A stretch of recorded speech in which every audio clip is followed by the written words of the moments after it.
There is an ancient elm tree on Summer Street where once there used to be two.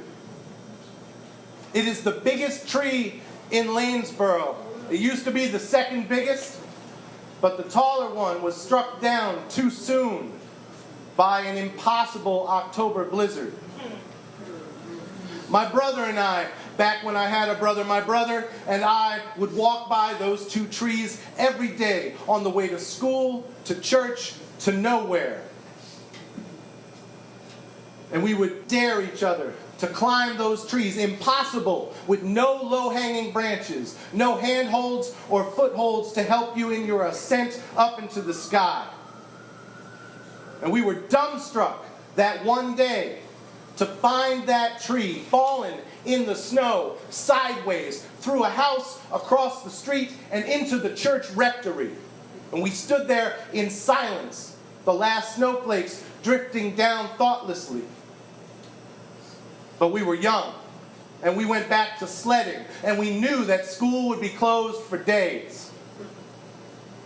I still live on Summer Street. My brother does not. My brother doesn't live there. He does not live anywhere. He is gone impossibly like some giant tree.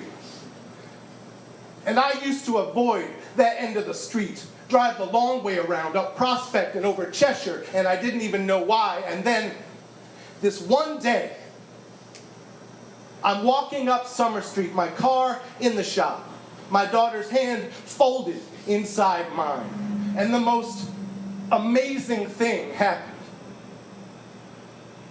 Time sped up, but we stood still, and the earth began to shake, and that one lone tree swayed and split open. And one by one, 10 by 10, hundreds, thousands of trees began to erupt from the earth. 1,000,000 trees where there were once only two. And my daughter looked at me in wonder and smiled at me, and I smiled back. And we raced towards those trees across Mr. Gardner's lawn, and we climbed them without fear of falling, lifted up by those great giant elms, 1,000,000 trees. And even though I was struck by the impossibility of it all, inside my heart grew a deep sadness to know that none of those trees, not 10, not 1,000,000 trees, not one of those trees would ever be my brother, and neither would I. Thank you.